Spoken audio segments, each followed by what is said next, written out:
Secresy, or The Ruin on the Rock, by Eliza Fenwick, Volume 1, Letter 17. From Arthur Murden to Clement Montgomery. Montgomery, call me mad, possessed. Curse me, reproach me, do anything, only that when you have had your revenge, forget such a letter as I wrote you last ever had existence. Say it was strange, I say so too. Call it insolent, I will confess it. Unaccountable, I still join with you. It was one of the sudden whirls of this vertigo brain of mine, almost as incomprehensible to myself as to you. I have no excuses to offer, for the fit may come again upon me. Promise has no power with me. I am the creature of impulse. Alas, alas, that reason and consistency should thus become the shuttlecocks of fancy.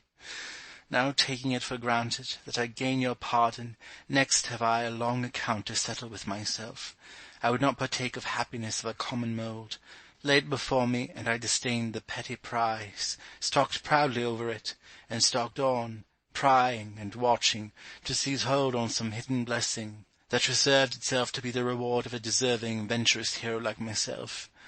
Oh, I have embraced a cloud, and the tormenting wheel rolls round with a rapid motion. I know I am talking algebra to you, and if you take me for a companion, you must even be content to travel on in the dark.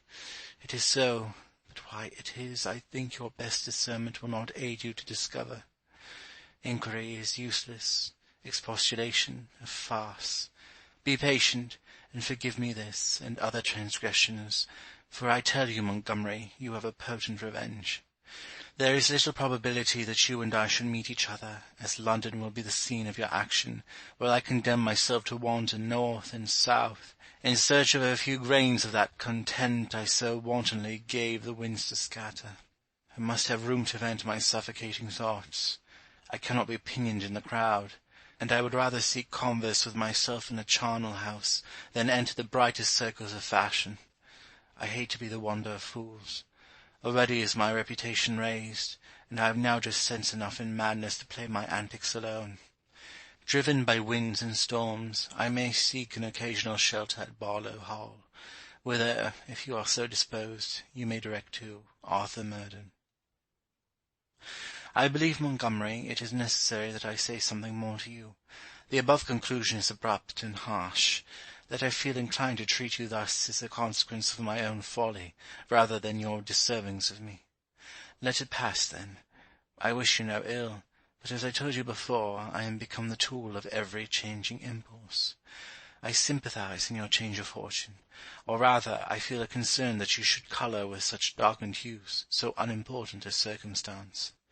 I too have counted upon heirship, but let my uncle the nabob put £500 in my pocket, and set me down in London, Petersburg, or Pekin, and if I did not walk my own pace through the world, let me die like a dog, and have no better burial.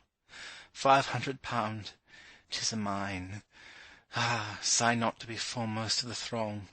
Independence, peace, and self-approving reflection may be, if you will, the companions of your new destiny.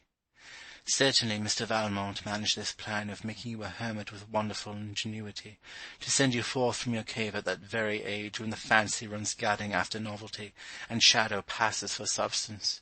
He decked you too with the trappings of wealth, and expected every man to appear before you with a label written on his forehead of his soul's most secret vice. He had better have driven you out to beg with an empty wallet, and then perhaps when one had said, "Go work," another had hinted, "Go steal," and a third had passed you and said nothing, you might possibly have returned to a leopard's skin, and a hut of branches, the man after Mr. Valmont's own heart.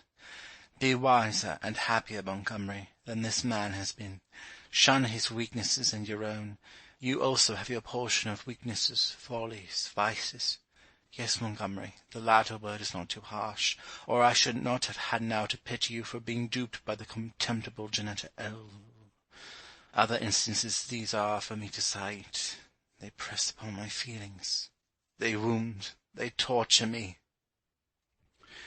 Judge for yourself, Montgomery, upon the right and wrong of your conduct and intentions.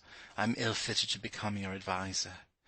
How could you so far mistake my character as to suppose I was the seducer of Seymour's mistress? I think one of your letters asserted so much. if to persuade a deceived girl to quit her profligate companion, I will not say lover, I should disgrace the name, and return to console the latter days of an aged grandmother, be seduction, I am guilty. This I did to Seymour, and his invectives or the rumours he may spread are as unimportant and as little troublesome to my repose as the insects that are buzzing around me. Montgomery, no more of your phrases nor his accusations. Be assured I am neither your soulless marble nor Seymour's libertine.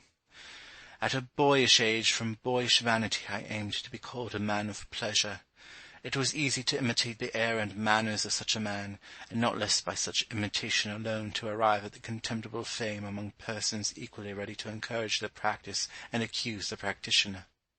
I renounced the loathsome labours of the flatterers, the despicable renown of the libertine. Miss Ashburn is my monitress. She began her lessons at Barlow Hall, and now continues the instruction at Bath. Do not imagine it was done in devout lectures or pious declamations. No, it was the steadfast modesty of her eye, her intelligent condemning mien, which said, Here shall thy proud boast be stayed. She was the finest woman of our party, and all the rest prepared to meet me with the glance of approbations and the smile of encouragement. Yet she, having been forewarned of my renown, preferred the hand or arm or speech of a silly old colonel of 60. Now she knows me better. No, she does not. I evade, I fly her penetration. Montgomery, the worthiest feeling I know of you is, that you will lament your having made your truth and innocence a sacrifice. I am not in love with Miss Ashburn. I would give an ear, an eye, anything I have on earth, except the full confidence of my heart, to call her my sister, my friend. I admire, seek, venerate her, but, Montgomery, I am not in love with Miss Ashburn. End of the first volume. End of section 18.